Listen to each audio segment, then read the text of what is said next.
शादी के बाद क्या बेटियां पराई हो जाती हैं। पति 2 दिन के लिए ऑफिस के काम से दूसरे शहर जा रहे थे तो पत्नी से बोला कि चलो तुम्हें मायके छोड़ देता हूँ, अकेली यहाँ घर में रहकर क्या करोगी, और तुम बहुत डरपोक भी हो। वह खुशी खुशी तैयार हो गई। मायके के घर का दरवाज़ा खुला था। माँ और बाबा बाहर बालकनी में बैठे खाना खा रहे थे, अचार और चटनी के साथ। हाल चाल पूछने के बाद उसने अपने बाबा से कहा, आप तो कभी अचार और चटनी के साथ रोटी नहीं खाते, तो आज क्यों?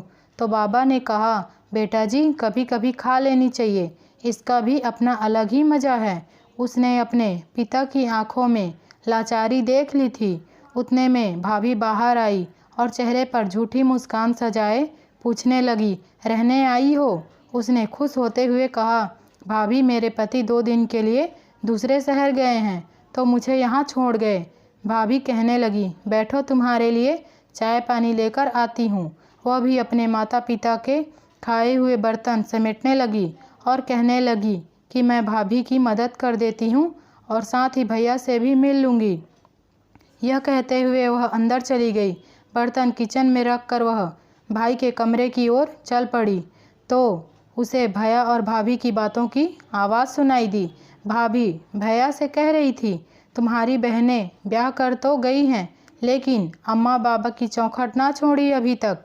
जिसका भी दिल करता है मुंह उठाकर बच्चों समेत चली आती है। तो भैया गुस्से से कहने लगे, तेरा क्या खाती है, यहाँ नहीं आएगी तो और कहाँ जाएगी? तो भाभी ने भी दनदनाते हुए कहा, बस अब मुझसे नहीं होती तुम्हारे खानदान वालों की सेवा। तुम्हारे माँ बाप को संभालती हूँ, उन्हें खाना देती हूँ, यही एहसान समझो। भैया और भाभी की बातें सुनकर वह सन्न रह गई। उसकी आवाज़ तो उसके मुंह में ही दब कर रह गई और वह उल्टे पांव वापस होने लगी। थोड़ी देर बाद फ़ोन पर झूठ मूठ की बात करते हुए बाहर निकली। अच्छा माँ जी, आप लोग आए हैं गांव से? पहले ही बता देते तो मैं मायके नहीं आती। अच्छा आप परेशान ना हो, ऐसा करें आप तब तक पड़ोस के घर में बैठें, मैं अभी आती हूँ। माँ बाबा ने देखा तो आश्चर्यचकित होकर पूछने लगे, बेटा क्या हुआ, अभी आई थी और अभी जा रही हो? कहने लगी, नहीं माँ बाबा, मेरी सासू माँ और ससुर जी आए हैं, उन्हें ऐसे कैसे छोड़ दूँ? अभी जाती हूँ, फिर कभी आऊँगी।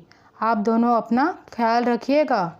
अपने आंसुओं को दबाते हुए वह अपने माता पिता से मिली और बोझल कदमों के साथ खुद को हौसला देते हुए अपने घर को वापस चली गई।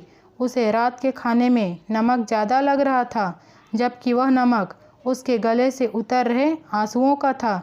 यह सच है कि मायके माँ बाप से होते हैं, लेकिन कभी कभी उनके होते हुए भी वह बेबस होते हैं। आशा करती हूँ आपको ये कहानी ज़रूर पसंद आई होगी। वीडियो को लाइक एवं शेयर कर दीजिए। चैनल पर नहीं तो कृपया सब्सक्राइब कर दीजिए। वीडियो को अंत तक देखने के लिए धन्यवाद।